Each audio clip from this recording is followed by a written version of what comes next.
আমার সঙ্গে এই মুহূর্তে রয়েছেন মন্দির কর্তৃপক্ষের। আপনার নাম? সুজিত কুমার চক্রবর্তী।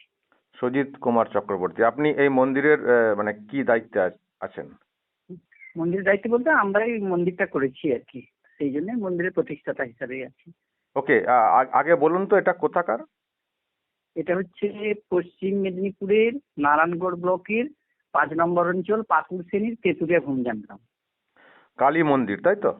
কালীমন্দির, হ্যাঁ, দক্ষিণা তো কালী মন্দির। যেটা দেখছি যে আপনারাও সব মাইক খুলে নিয়েছেন। মাইক এখানে মানে কতদিন ধরে রেখেছিলেন? মাইকে কি হতো? মাইক আমাদের 2 বছর মতো লাগানো হয়েছিল। তো আপনার মাইকে হতো বলতে সকালবেলা একটু চণ্ডী পাঠ আর ওই ঠাকুরের গান মানে সমাসঙ্গীত হতো 0.5 ঘন্টা 40 মিনিট, আর সন্ধ্যার সময় আরতির সময় একটু। তো কেন খুলে নিয়েছেন কেন? খুলে নিলাম বলতে ওনারা একটা মিটিং হঠাৎ একদিন আমাকে ওই দুদিন আগে মনে হচ্ছে থানা থেকে ওই আমাদের মন্দিরের ওইখানে লোক এসেছিল। তো আমি থাকি বেলদাতে, আমি গিয়েছিলাম তখন ওইখানে। তো দেরি হয়ে গেছে বলে আজকে থানাতে মিটিং ডাকা হয়েছিল ওই উম, যে সব মাইক আছে প্রতিষ্ঠানে সেই মাইকের খোলার ব্যাপারে আলোচনার ব্যাপারে। তো আমাকে ডেকেছেন, আবার আপনাদের কাউকে পাঠাতে পারেনি সেদিন। আমাদের আর কেউ ছিল না যাওয়ার মতো, বৃষ্টি হয়েছিল প্রচুর। আমি বললাম কি যেতে পারবো না, ঠিক আছে বলে আমি চলে আসছিলাম। এরপরে আমাকে থানা থেকে তার পরের দিন ফোন করে বলা হয় যে আপনি থানাতে থেকে বড়বাবু বলেছেন মাইকগুলো যে মন্দিরের উপরে আছে আপনাদের 5খানা মাইক বাঁধা আছে, ওই মাইকগুলো খুলে দিবেন। তখন আমি বললাম কেন মাইক খুলবো কেন? না, মাইক বাজানো যাবে না, ওটা কালকে থানাতে সর্বদলীয় একটা মিটিং ডাকা হয়েছিল এবং সব এদেরকেও ডাকা হয়েছিল যাদের প্রতিষ্ঠানে মাইক আছে, মসজিদ মন্দির, তারা এসেছিলেন, তাদেরকে বলে দেওয়া হয়েছে। আমি বললাম আচ্ছা ঠিক আছে। দিয়ে আমি এমএলএ সাহেব আমাদের যে রমাপ্রসাদ গিরি নারায়ণগড় ব্লকে, ওনাকে আমি ফোন করলাম। উনি তখন বললেন যে না না, এরকম তো কিছু হয়নি মনে হয়। তো ওই মন্দির মাইক থাকতে পারে, আপনাকে খুব কম সাউন্ডে বাজাতে হবে। এরপরে উনি বললেন, বলার আবার কিছুক্ষণ পরে আবার বিকেলের দিকে আবার থানা থেকে ফোন করেছে, আপনি যদি না খুলে নেন তাহলে আগামীকাল গিয়ে মন্দিরের উপর থেকে আমাদের লোক সবকিছু সিজ করে নিয়ে আসবে। তো আমি ওই তখনই জানতে পারলাম যে আমাদের ওইখানে কাছেই মসজিদ, আরে 1 কিলোমিটারও হবে না, হাফ কিলোমিটারের মধ্যে। ওরাও গিয়েছিল, ওরাও কিন্তু অলরেডি মাইকগুলো খুলে নিয়েছে।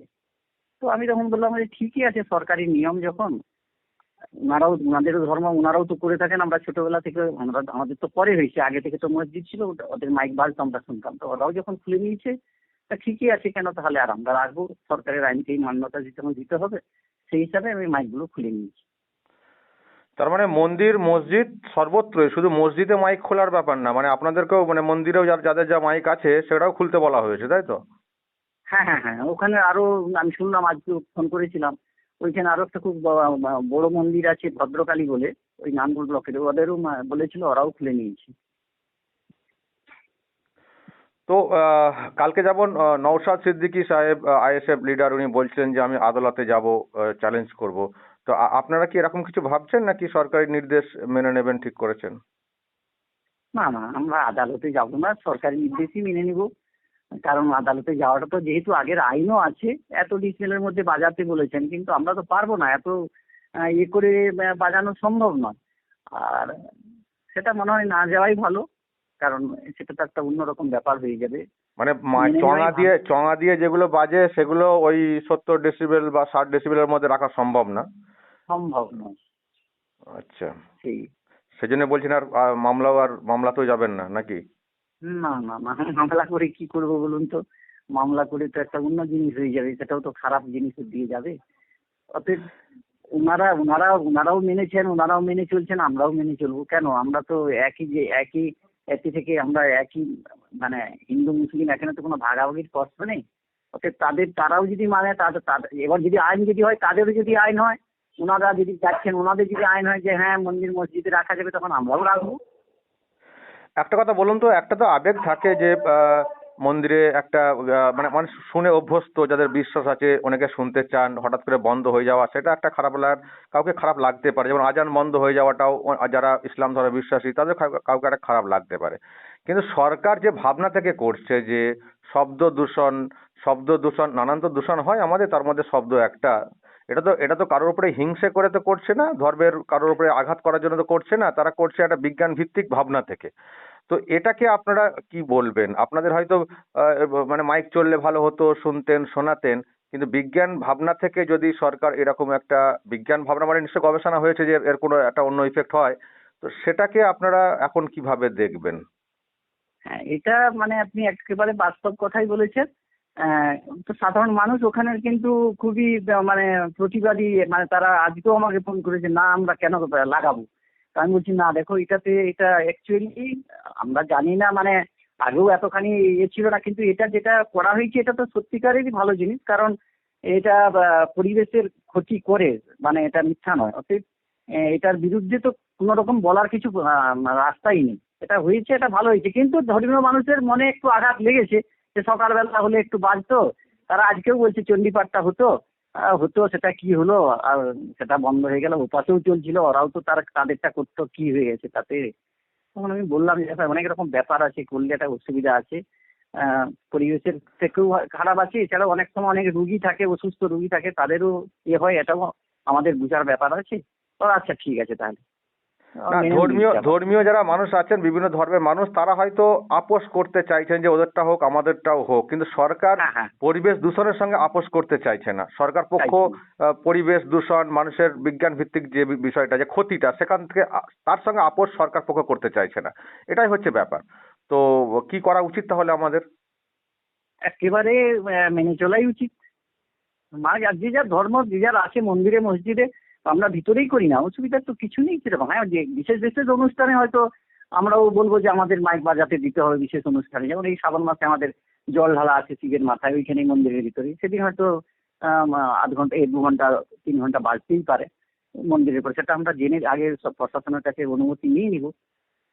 বাৎসরিক গিয়ে যখন হয় পুজো হয় তখনও লাগে, সেটা হোক। কিন্তু এটা ভালো জিনিস, এটা বন্ধ হওয়া ভালো, এটা খারাপ তো আদৌ নয়। ওকে, ওকে, অসংখ্য ধন্যবাদ ফোন লাইনে থাকার জন্য।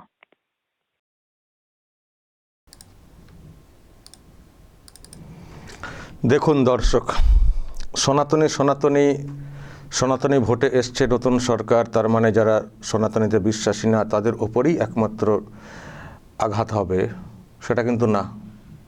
নতুন সরকার এসছে, মুখ্যমন্ত্রী হচ্ছেন শুভেন্দু অধিকারী। সনাতনীদের ভোটে সরকারটা এসছে, কিন্তু সনাতনীরা যাতে বিশ্বাসী, ধর্মীয় যেসব আচার, সেখানেও ওই একই নিয়ম লাগু করা হচ্ছে। শুধু মসজিদ থেকে মাইক খোলা না, মন্দির বা যে কোনো জায়গা যেখানে নিয়ম মেনে মাইক বাজানো হয় না, সেই সমস্ত জায়গা থেকেই মাইক খোলার কথা বলা হয়েছে।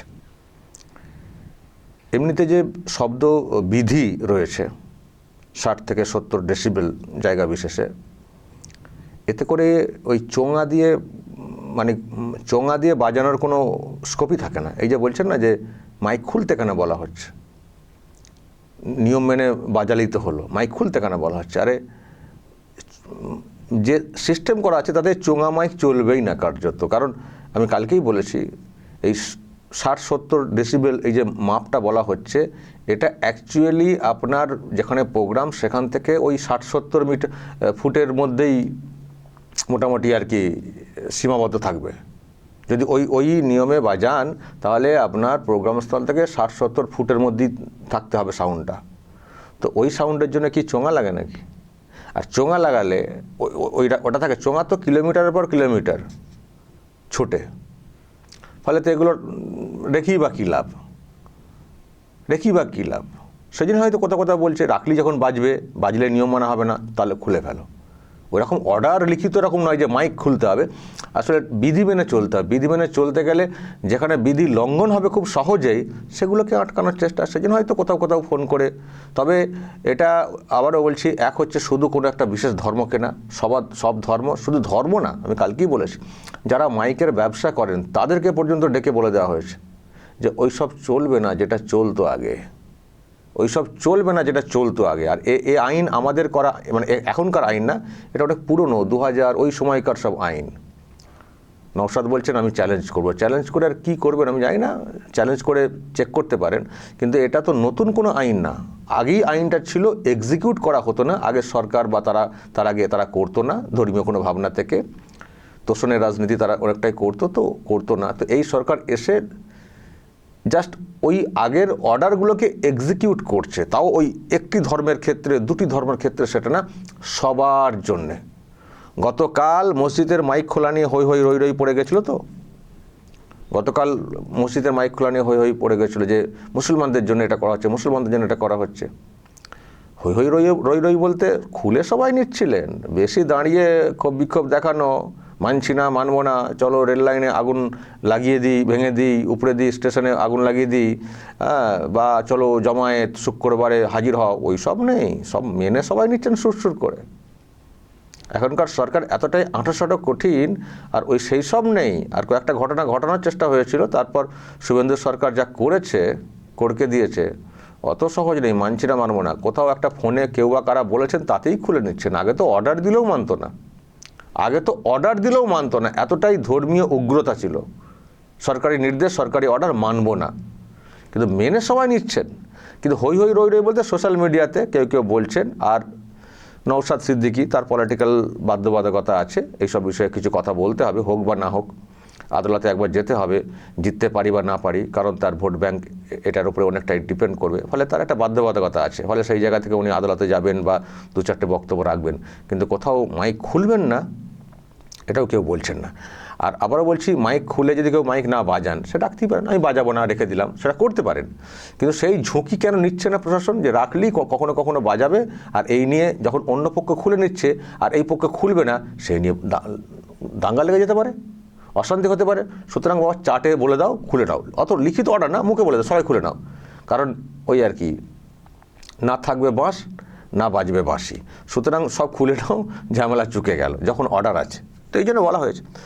তো যাই হোক, গতকাল সবাই মসজিদ নিয়ে ব্যস্ত হয়ে পড়েছিলেন, কিন্তু আজকে আমি আরও একটা খবর দিলাম, শুধু মসজিদ না, মন্দির থেকেও এই একই কথা বলা হয়েছে। নাই করতে পারতো, নতুন সরকার বলতেই পারতো মসজিদে খুলবে, মন্দিরে খুলবে না, বলতেই পারতো। তাহলে সেটা সবার সরকার হতো না, তাহলে সেটা সত্যিই সনাতনীদের ভোটে এসছে বটে, তাহলে সনাতনীদের সরকারই হতো। কিন্তু রাজ্যের মুখ্যমন্ত্রী বলেছেন, আমি সবার মুখ্যমন্ত্রী, আগে যা বলেছি মুখ্যমন্ত্রী হওয়ার পর থেকে আমি আমার চেয়ারের সম্মান রেখে আমি সব কথা বলি এবং সেই মতো কাজ করি। এখন মানে শায়েস্তা দিতে গেলে হয়তো কিছু নাম সামনে আসছে, সেগুলোকে জোর দিয়ে বলতে হচ্ছে, কারণ এই সেকশনের লোকেরাই তো বেশি গণ্ডগোলটা পাকান। ফলে সেগুলো জাস্ট পার্মানেন্টলি স্টপ করার জন্য বলছেন, কি ধর্মীয় বিদ্বেষ থেকে বলা সেটা কিন্তু না, সেটা মুখ্যমন্ত্রীর বক্তব্য বা দাবি। আর সবার জন্য বিকাশ। ফলে এটাও প্রমাণ হয়ে গেল, গতকাল থেকে যারা এক পেশে ভাবছিলেন সেটা না, শুধু মসজিদ না, মন্দিরেও। আর মসজিদে আজান বন্ধ হওয়া নিয়ে যেমন বিশ্বাসীদের দুরকম ব্যাপার আছে, একটা হচ্ছে উগ্রতা আর একটা হচ্ছে বিশ্বাসী। যারা খুব ধর্মবিশ্বাসী, আজান শুনতে পছন্দ করেন একটা অন্য আধ্যাত্মিক ভাবনা থেকে, তাদের আঘাত। আর উগ্র যারা, তারা আঘাত পেয়েছে, বন্ধ করে দিল, হ্যাঁ দেখবো, বা এরকম আর কি, ঠিক আছে এখন বন্ধ করছো করো, তারপরে বুঝে নেব, বা একটু সুযোগ পেলে দাঁড়ান না দেখছি, সুযোগের মধ্যেই, মানে এটা হচ্ছে উগ্রতা। মানে ওরাও ওরকম আঘাত পাওয়ার থেকে বলবো, বিশ্বাসে আঘাতটা একটা অন্তরে আঘাত লাগে, সেটা অন্তরে। এদের আঘাত কীরকম জানেন তো, এদের আঘাত হচ্ছে বিদ্বেষী, একটা সাম্প্রদায়িক ব্যাপার। তো এই দুটো অংশে থাকে। তো যাই হোক, যেমন আজান বন্ধেতে একটা এরকম হয়েছে, তেমনি মন্দিরে মাইক বন্ধতেও মন্দিরের বিশ্বাসী ধর্ম তাদের মনেও একটা এরকম এসছে যে শুনছিলাম বন্ধ হয়ে গেল। কিন্তু এবং তারা অনেকে বলছেন দুটোই চলুক না, ওদেরও চলুক, আমাদেরও চলুক, কিন্তু না, সরকার বলছে ধর্মীয় আপোষ থাকতে পারে, সরকার মানুষের জীবনের সঙ্গে আপোষ করবে না। যেহেতু শব্দ দূষণ এটা একটা ইন্টারন্যাশনাল রিসার্চ ওয়ার্ক, যে শব্দ দূষণ কীভাবে হয়, কী হয়, মানুষ ডিস্টার্ব হন, যারা যে ধর্মের বিশ্বাসী না, অন্য ধর্মের মানুষের কাছে সেই আওয়াজটা গেলে যারা বিশ্বাসী, তারা তো একটা আবেগের জায়গা থেকে তারা সহ্য করে নেবেন, বা তাদের ভালো লাগতে পারে।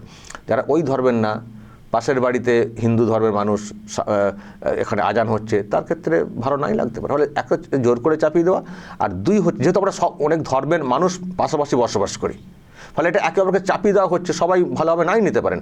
আর যেটা থেকে ভাবনা, সেটা হচ্ছে শব্দ দূষণ, বধিরতা, এই যে সাউন্ড পলিউশন এত হচ্ছে, শুধু তো মাইক বাজানো না, সব দিকটা দেখবেন কন্ট্রোল করা হচ্ছে। ইন্ডাস্ট্রি দেখবেন গাড়িতে সাইলেন্সার লাগানো হয় না, তো কেন এগুলো করা হয়? সব হচ্ছে সব দিক দিয়ে শব্দ দূষণকে রোধ করতে হবে, শুধু ধর্মীয় না, সমস্ত ক্ষেত্রে দেখবেন সাউন্ড পলিউশন ইন্ডাস্ট্রিতে সব জায়গায় দেখবেন সিস্টেম করা আছে।